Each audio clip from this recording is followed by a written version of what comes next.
언제나 그렇지만 참 얘기가 많습니다. 우리 정치권을 두고 하는 말입니다. 게다가 특히 요즘은요 굵직굵직한 이슈가 많아서 더 그렇습니다. 이럴 때일수록 참 올바른 판단하기 쉽지 않은데요. 그래서 저는 오늘 이 시간이 더 기다려지곤 합니다. 청취자 여러분의 판단 돕기 위해서 금요일 낮 1시에는 젊은 청년 정치인 두 분 모시고 있습니다. 상암동 1시 청년들. 먼저 문성호 국민의힘 대변인 나오셨고요. 네, 안녕하십니까. 예, 또 박성민 민주당 전 최고위원도 나오셨습니다. 네, 안녕하세요. 예, 오전에 참 이슈 많았습니다. 먼저 이재명 대표 검찰 조사 받은 얘기부터 해야 되겠죠. 박 의원님. 당대표 재출석 보니까 어떠시던가요?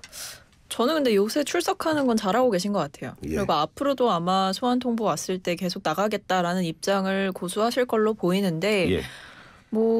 저는 법 앞에 평등 이런 얘기를 우리가 하는 만큼 예. 또 이런 출석이나 이런 거에 있어서 성실하게 조사에 임하는 것도 중요하다라고 생각을 하고 있고요. 그리고 역으로 생각해 보면 이재명 대표를 검찰이 많이 부르는 만큼 예. 검찰에도 분명히 부담이 갈 겁니다. 예. 그러니까 왜냐하면 국민들 입장에선 그렇게 보일 수 있잖아요. 계속 부르기는 하는데 그렇다면 구체적으로 나오는 게 있냐. 정말 결정적인 스모킹 건이라든지 아니면 결정적인 혐의가 나오고 있냐라고 그렇지는 않고 계속해서 부르기만 하는 거는 망신 주기 의도가 있는 거 아니냐라고 판단을 하실 수 있어요. 그렇기 때문에 저는 이재명 대표께서 성실하게 수사에 임하겠다라고 하셨던 그 입장을 계속 가져가시는 거 그리고 계속 출석하시는 거는 좋다고 생각합니다. 저 역시 이재명 대표께서 출석하고 계신 거에 대해서는 굉장히 긍정적으로 생각하고 있고요. 예. 얘기하신 바와 같이 법이라는 것이 법치라는 것이 올바르게 이루어지기 위해서는 어떤 지위 고하를 떠나서 이 법 앞에 평등해야 하지 않습니까? 그러니까 어떤 야당의 대표로서 굉장히 긍정적인 자세로 저는 판단을 하고 있습니다. 다만 아쉬운 점이 이제 조사에 들어가셔서는 이제 또 묵비권으로 이제 일관을 하시고 서면 위주로 답변을 하신다는 것이 그러면은 사실 그게 출석을 거부한 것과 다를 바가 저는 없다고 생각을 하거든요. 예. 그렇기 때문에 이렇게 이 대표님께서 출석을 하시고 하는 이런 긍정적인 모습에 의미가 좀 퇴색되고 있지 않나 이렇게 생각합니다. 서면 조사를 묵비권이라는데 묵비권인가요? 근데 그렇게 보기가 좀 어려운 것이 물론 검찰 입장에서 생각해 보면 본인들이 원하는 질문에 대해서 답변을 하지 않으니까 또는 본인들이 원하는 연결고리를 찾지 못하니까 아쉽다고 생각할 수는 있겠지만요. 하지만 우리가 중요하게 봐야 되는 건 결국에는 이게 방어권 차원에서는 중요한 행위라는 겁니다. 이재명 대표가 본인이 묵비권을 행사한다라고 보기보다는 진술서를 제출하고 거기에 나와 있는 답변 또 필요하다면 이야기도 답변을 하신다고 들었거든요. 그 양이 좀 적을 뿐이지.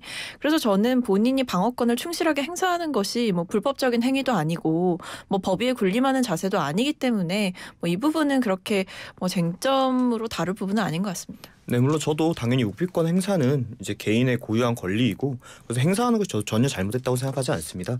얘기하신 바와 같이 지금 이렇게 출석을 하시는 이유 자체가 이런 긍정적으로 보이는 의미가 조금 퇴색된다는 것이지 어떤 사법부의 조사에 앞서서 묵비권을 행사하는 것 자체를 문제 삼을 수는 없죠. 같은 단어를 가지고서도 참 우리나라 말은 참 아름다운 것 같습니다. 어떤 분은 방어권이라고 하고 또 묵비권이라고 하면서 또 달라지고요. 자, 오늘 출석하면서 이 대표 작심한 듯이요. 작심했다는 뜻은 제 개인적인 거 아니고 여러 언론을 보니까 그렇다는 말을 하는 것 같은데 거의 9분 가깝게 메시지를 전했습니다. 이 대표 하고픈 말 잘 전달됐습니까, 박 의원님? 유검무죄, 무검유죄 말씀하셨죠. 그리고 지금 보면 출석하실 때마다 본인의 이제 생각을 당당하게 말씀을 하고 계시거든요. 근데 이제 국민들한테 어떻게 판단을 받을지는 좀 더 지켜봐야 되겠지만 사실 시점이 공교롭기는 하죠. 왜냐하면 어제 이제 곽상도 의원 아들 관련해서 법원에 판결이 있었는데 그거잖아요. 50억 받았는데 퇴직금으로 받았는데 그거 뇌물 아니다라고 지금 이제 법원이 판결을 했잖아요. 이례적이지만 범죄 혐의가 있다고 볼 수 없다라는 게 결과적으로 나온 판결인데 그 시점에서 이제 그 다음 날에 이재명 대표가 이렇게 출석을 하셨는데 이 법에 대해서 특히 검찰 어제 판결과 관련해서는 이제 검찰이 얼마나 유죄를 입증하기 위해서 성실하게 조사를 했느냐도 비판의 지점 중 하나였어요. 결국 판사들은 검찰이 제출한 자료를 바탕으로 이제 분석을 하고 증거를 바탕으로 판단을 할 수밖에 없는 거기 때문에 검찰이 제 식구 수사 봐주기 한 거 아니냐, 제 식구 봐주기 한 거 아니냐, 그리고 유력 정치인이자 법조인과 관련된 이제 인맥이 있는 사람이니까 봐준 거 아니냐라는 비판이 있었거든요. 그런 점에서 이재명 대표도 오늘 딱 참석을 하면서 과연 이 검찰이 하고 있는 일이 정의롭냐라는 메시지를 던진 것으로 보입니다. 저는 이제 좀 안타까운 게 뭐 어떤 검찰의 수사의 부당함을 이야기하려면 수사 과정 중에 있는 어떤 이런 검찰의 이야기라든가 이런 걸 이야기해야 되는데 네. 어떤 정치적인 이런 편가르기식으로만 자꾸 답변을 하시는 것이 예. 뭐 스스로도 결국에는 지금 자신의 혐의를 방어하기 위한 논리가 좀 부족하신 게 아닌가 이렇게 예. 생각을 하고요. 근데 이제 얘기가 나왔던 곽상도 의원 이제 아드님에 대한 얘기는 뒤에도 또 질문이 있으니까 다시 한 번 더 디테일하게 이야기를 하겠지만은 예.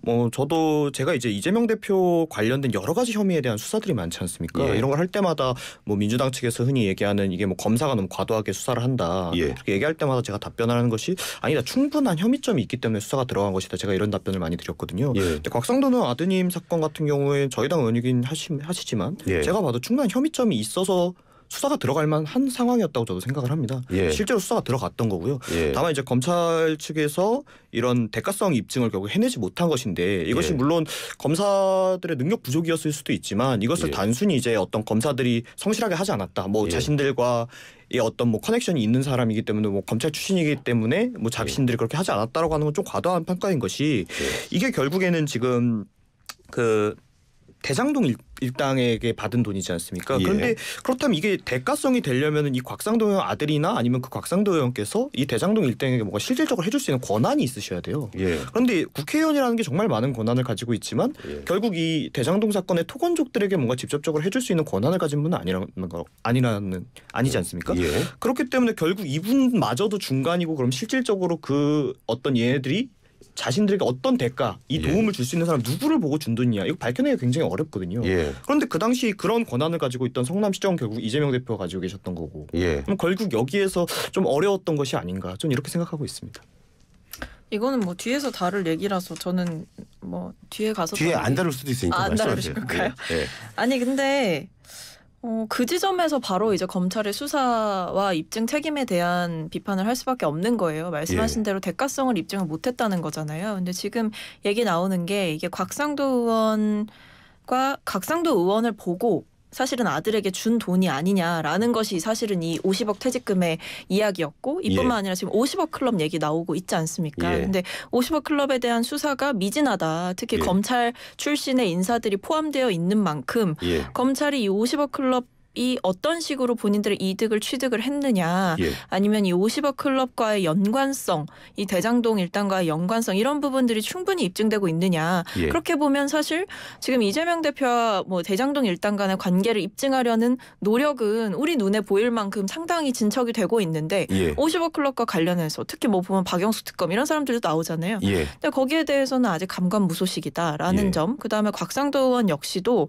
아니 이게 기본적으로 이분이 그때 당시 상당히 권력자였어요. 그러니까 예. 이 대장동 사업이 이제 민관 협동으로 이제 전환이 되고 당시에 보면 그 연도에 이제 곽상도 의원이 민정수석을 하고 있었단 말이에요. 예. 그다음에 그 지나서 공기업 이사장 하시고 그다음에 국회의원 되셨잖아요. 예. 그러니까 실세였어요.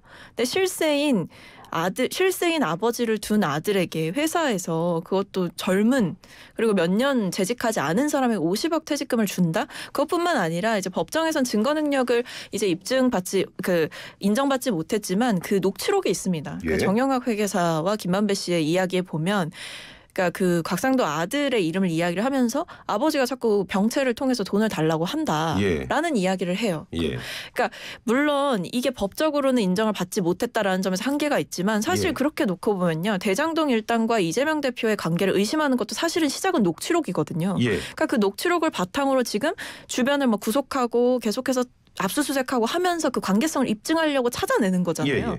근데 그렇게 따지면 이 녹취록에도 분명하게 있어요. 병채 아버지가 병채 통해서 돈 달라고 한다. 예. 그래서 병채가 먼저 이야기를 꺼냈다라는 예. 이야기를 하면서 곽상도 의원의 아들과 곽상도 의원에 대해서 직접적으로 이야기를 하면서 골머리를 썩는다는 대화 내용이 나옴에도 불구하고 예. 그럼 그 주변의 대가성이라든지 곽상도 의원 에게 왜 돈을 줘야 했느냐 이런 부분에 대해서 철저하게 수사했냐 이거는 의문점으로 남는 거죠. 그러니까 이제 저도 그 부분에 대해서는 동의하는 부분이 있고 다만 이야기를 드린 것이 이제 민주당에서 이야기하는 것이 뭐 검찰과 어떤 인연이 있기 때문에 일부러 수사를 제대로 하지 않았을 거다라는 것에서는 얘기한 바와 같이 그 대가성이라는 것이 직접적으로 바로 연결이 되는 그 당시 시정에 대한 권한이 있었던 이재명 대표 사안과는 난이도가 좀 다르기 때문에 검찰에서 입증하는 좀 어려움이 있었던 거라고 저는 생각을 하고요. 그렇게 검찰도 결국 항소하지 않았습니까? 그러니까 앞으로 좀 수사 결과 좀 더 지켜보면 될 거라고 생각합니다. 검찰의 입증이 어렵다는 말씀을 하셔서요. 그런데 오늘 그 이재명 대표가 들어가면서 나는 창작의 소재가 될까 봐 답변은 진술서로 다 했다 그 말 했거든요. 그렇게 되면은 이번 이재명 대표에 대한 검찰의 입증도 좀 힘들지 않을까요? 이건 뭐 수사가 진행되고 있는 과정이니까 뭐 제가 판단할 수 있는 일은 아니지만 앞선 답변과 이어서 이야기를 해드리자면은 결국 이 대가성이라는 것이 직접적으로 이 대장동 일당이 제공하는 금전만큼 이 대장동 일당 뭔가 어떤 편익을 받고자 했던 것이지 아닙니까? 그리고 이 사람들은 거기에 이제 개발 사업을 한 토건족들이고 그럼 이 사람들에게 직접적으로 결국 어떤 편익을 제공할 수 있는 권한을 가진 사람이 누구냐 여기에 대한 이야기인데 여기는 사실 연결고리가 그렇게 어렵지 않습니다. 근데 그 연결고리가 실제 하느냐를 증명하는 건 또 다른 얘기지만 그런데 앞서 얘기했던 이제 곽상도 의원 같은 경우에는 그 연결고리 자체를 우선은 어떻게 예측을 할 것이냐부터가 좀 어렵기 때문에 이런 난이도의 차이가 좀 있는 부분이 있다. 수사 과정에서 그 부분을 말씀드린 겁니다. 오늘 작심한 듯이 민생에 무심한 정권이 검찰을 동원해서 칼춤을 추고 있다는 말 했습니다. 어떻게 보셨어요? 뭐 칼춤 추고 있는 건 맞는 것 같은데요.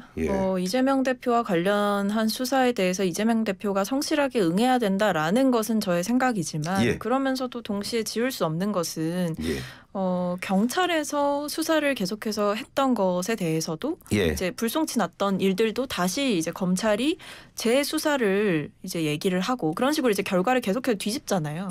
이런 일들이 반복되는 건 역시도 좀 문제가 있다, 의도가 있다라고 보여지고요. 그 다음에 민생에 무심한 정권이라는 말도 사실이고 동시에 이제 검찰이 가지고 있는 이 막강한 권한 때문에 사실은 칼춤이라는 얘기가 나오는 거예요. 그러니까 기소권이 있잖아요, 검찰은. 그러니까 사실 어떤 사건이든지 간에 검찰이 제대로 기소를 하지 않으면 그것에 대해서 책임을 묻거나 범죄 혐의에 대한 마땅한 상응한 벌을 받게 할 수가 없는 거 아닙니까? 그렇기 때문에 앞에서 우리가 언급했던 것처럼 이 50억 클럽에 대해서도 뭐 곽상도 의원뿐만 아니라 50억 클럽의 그 명단 이름 김만배 씨가 직접 줄줄이 읊는 그 육성이 공개가 됐어요. 언론을 통해서. 그러니까 그럼에도 불구하고 이 사람들에 대해서 이재명 대표 터는 것만큼 그럼 털고 있냐. 아니 그런 거잖아요. 이재명 대표도 지금 뭐 이재명 대표가 대장동 일당이랑 만나서 대화하고 직접적으로 뭐 문자 메시지를 주고받고 이런 결정적 증거가 있어서가 아니라 결국에 지금 정치 공동체, 뭐 경제 공동체 이런 이야기를 공동체 개념을 사용하면서 뭐 김용 정진상 그다음에 뭐 대장동 일당과의 관계성 이런 것들을 그러니까 주변부로부터 계속해서 좁혀나가는 걸 하는 거잖아요. 그러니까 녹취록을 근거로 해서 그 가지를 채워나가는 거죠. 근데 그렇게 보면 이 50억 클럽이든 곽상도 의원이든 똑같아야 된다는 겁니다. 그것뿐만 아니라 뭐 김건희 여사 수사 얘기도 계속 나오는 것이 어찌됐든 김건희 여사 역시도 녹취록이 있죠. 그 주가 조작 관련해가지고 뭐 사라던가요? 이런 식으로 질문을 하고 그다음에 그 일당들의 컴퓨터에서 김건희 여사 관련된 엑셀 파일이 나오고 그런데 그 시점이 공교롭게도 김건희 여사가 인연을 끊었다라고 한 시점으로부터 몇 개월 뒤에도 그런 연류가 있었다, 교류가 있었다라는 것이 계속해서 드러나고 있고 그러니까 이런 식으로 그러니까 이재명 대표를 수사해야겠다라는 그 계기가 있는 만큼 50억 클럽도 그렇고 다른 사건에도 그렇고 다 있는데 그들에게도 똑같은 잣대가 가고 있느냐. 그러다 보니까 이제 형평성 얘기가 나오는 거죠. 근데 저는 이런 방금 형평성 이야기를 하시면 방금 이야기했던 뭐 어떤 경제 공동체나 이런 것으로 접근하는 것은 뭐 과도하다라고 민주당에서 이야기를 굉장히 많이 하고 계시는데 그 논리를 사실 이전 박근혜 대통령 당시 수사에 그대로 적용하면 박근혜 대통령의 무죄가 나와야 됩니다.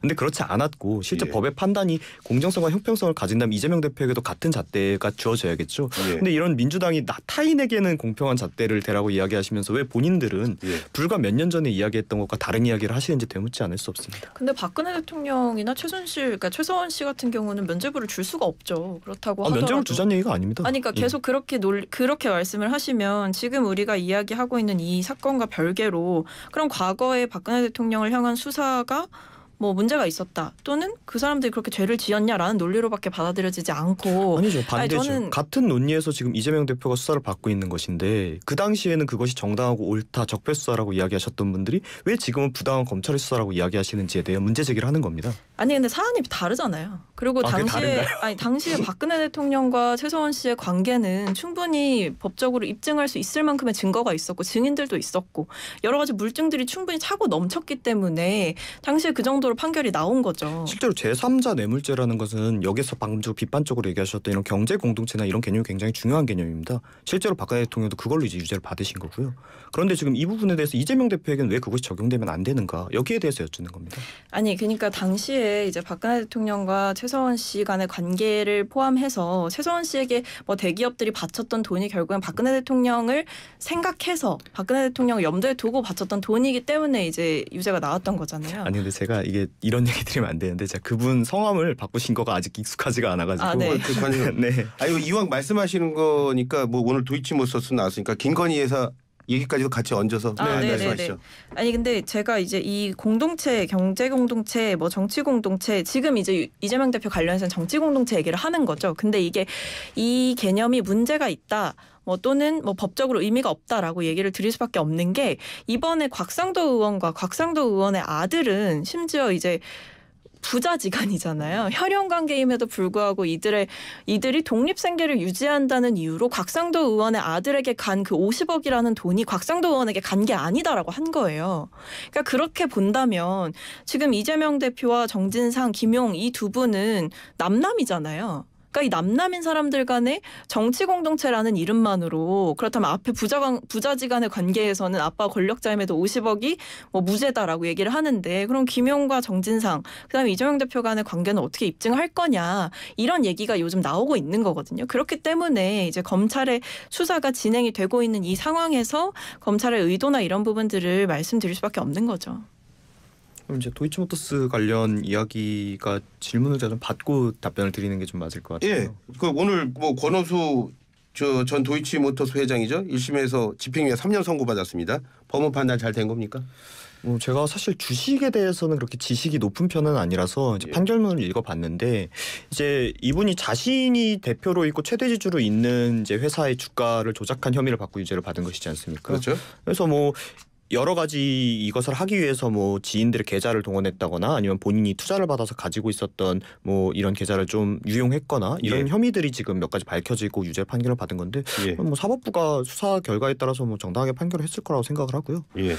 그렇기 때문에 뭐 이 부분에 있어서 근데 주가 조작이라는 부분이 결국에는 이 사람이 이제 주가 조작을 했다고 해서 그 사람이 이제 그러면 사용했던 계좌들의 모든 주인들이 유죄를 받아야 하는가 여기에 대해서는 또 이제 여러 가지 이론이 좀 있는 것 같아서 이 부분에 대해서는 앞으로 수사 결과를 좀 더 지켜봐야 될 것 같습니다. 박 의원님 저기 오늘 보니까 김건희 여사 주가 조작 혐의 수사할 것 같습니까? 아니면 물 건너간 것 같습니까? 어떻습니까?